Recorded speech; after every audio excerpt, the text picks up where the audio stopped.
প্রতিদিন সকালে বা বিকেলে সে একই রুটি পরোটা খেতে খেতে মুখের রুচি একদম নষ্ট হয়ে গেছে। তাই আজ তোমাদের জন্য নিয়ে এসেছি রোজ রোজ রুটি পরোটা ভালো না লাগলে এই রেসিপি ট্রাই করতে।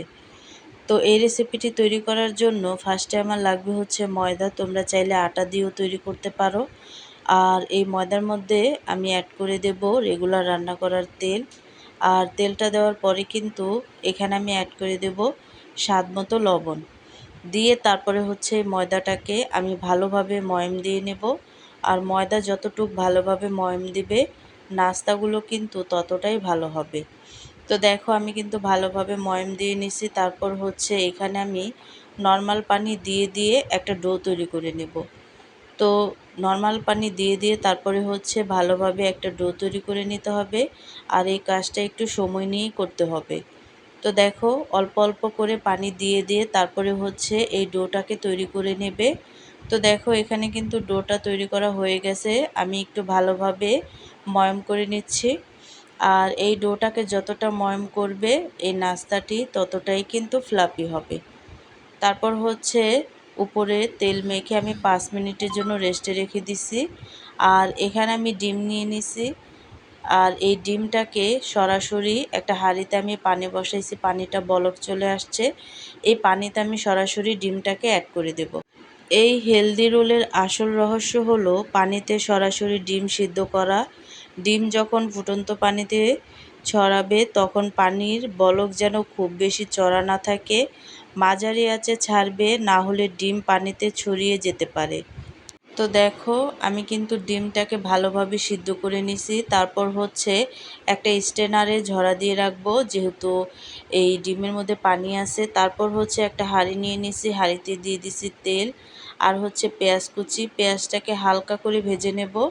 নেওয়ার পরে কিন্তু এখানে আমি অ্যাড করে দিছি ঝাল হওয়ার জন্য কাঁচামরিচ কুচি।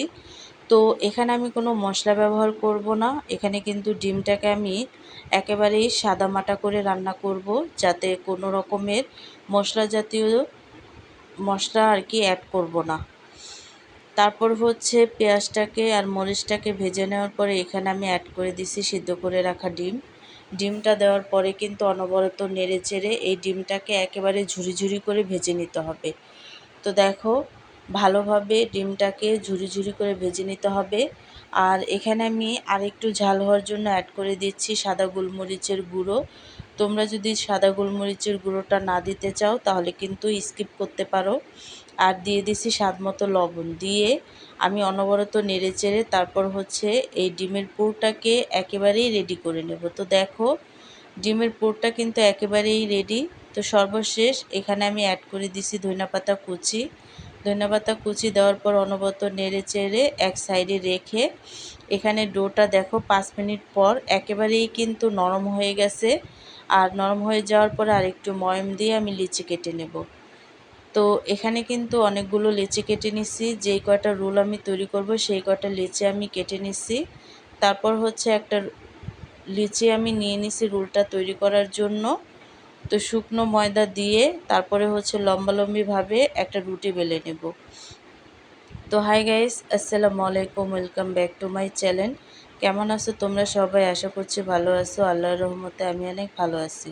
তো গাইস ভিডিওটি ফার্স্ট থেকে লাস্ট পর্যন্ত দেখতে থাকো, আশা করছি ভালো লাগবে।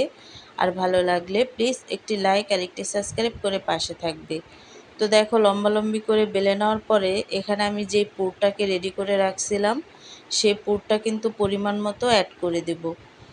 দিয়ে তারপরে হচ্ছে একটু সেট করে নেব। সেট করে নেওয়ার পরে কিন্তু চতুর্দিকে আমি সাদা পানি দিয়ে তারপরে হচ্ছে রুটির উপরে ভালোভাবে লাগিয়ে নেব। তো একটু সাদা পানি দিয়ে ভালোভাবে মেখে নিলে কিন্তু সিল করতে খুব সুবিধা হয়।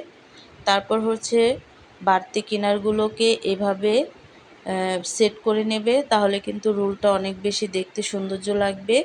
আর রোলের শেপটাও কিন্তু অনেকটা সৌন্দর্য আসবে। তো তারপরে হচ্ছে এভাবে করে আমি রোলটাকে তৈরি করে নেব। আর ময়দার রোলের মুখগুলো বন্ধ করার সময় সামান্য পানি হাত দিয়ে লাগিয়ে চেপে চেপে লক করে দেবে। এতে করে যখন রোলগুলো পানিতে দিয়ে ভাপাবে তখন ভেতরের জাদুকরি ডিমের পুর একটুও বের হবে না। এবং রোলগুলো একদম চকমকে মসৃণ থাকবে। তো দেখো একটা রোল হয়ে গেছে। এভাবে করে সবগুলো রোল আমি তৈরি করে নিছি। তারপর হচ্ছে একটা হাঁড়ি নিয়ে নিছি। হাঁড়িতে পানিটাকে ফুটিয়ে সরাসরি রোলগুলোকে আমি হাঁড়িতে দিয়ে দিছি। আর সামান্য একটু ফুটিয়ে তারপর হচ্ছে রোলগুলোকে আমি ছেঁকে তুলে নেব। তারপর হচ্ছে একটা স্ট্রেনারে ঝরা দিয়ে রাখছি।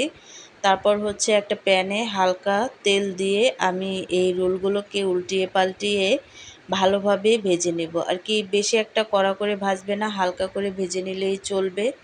তো এইভাবে করে উল্টিয়ে পাল্টিয়ে সবগুলো রোল আমি ভেজে নেব।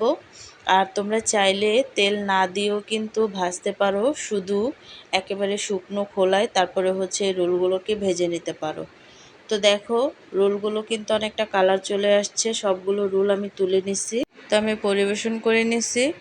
তৈরি হয়ে গেল আমাদের রোজ রুটি পরোটা একঘেয়েমি দূর করার মতো পুষ্টিকর ও ক্রিস্পি ডিম রোল রেসিপি। কাল সকালে বা বিকেলের নাস্তায় ঝটপট ঘরে বানিয়ে সবাইকে তাক লাগিয়ে দাও। ডিম রোলগুলো দেখতে কতটা চমৎকার আর লোভনীয় হয়েছে, গোলমরিচ আর ধনেপাতার সুঘ্রাণ মন কাড়ছে সবার। আজকাল সকাল বা বিকেলের নাস্তায় আমরা প্রচুর তেল চর্বি যুক্ত পরোটা বা বাইরের ময়দা তেলের ফাস্টফুড খেয়ে ফেলি, যা আমাদের শরীরের জন্য এবং ছোট ছোট ভাই বোনদের পেটের জন্য খুব ক্ষতিকারক। অথচ একটু বুদ্ধি খাটিয়ে ঘরে থাকা মশলা বা ময়দা আর ডিম দিয়ে যদি এমন তেল ছাড়া পুষ্টিকর খাবার নিজের হাতে তৈরি করে দেওয়া যায়, তবে পরিবারের মেম্বারদের জন্য স্বাস্থ্য যেমন সুরক্ষিত থাকে, তেমনি নতুন স্বাদের আনন্দ সবার মনটা ভালো থাকে। সুস্থ থাকার জন্য ঘরের যত্নের তৈরি পুষ্টি খাবারের কোনো বিকল্প নেই। আজকের এই একদম ইউনিক ও হেলদি ডিম রোলের রেসিপি তোমাদের কেমন লাগলো কমেন্ট করে জানাতে একদম ভুলবে না। ভিডিওটি ভালো লাগলে একটি লাইক আর একটি সাবস্ক্রাইব করে পাশে থাকবে। তো আজকের রেসিপিটি কেমন লাগছে অবশ্যই কিন্তু কমেন্টে জানাবে। তো অন্য কোনো রেসিপি নিয়ে তোমাদের মাঝে আবার চলে আসব। আজকে এই পর্যন্তই। সবাই সুস্থ থাকবে, ভালো থাকবে। আল্লাহ হাফেজ।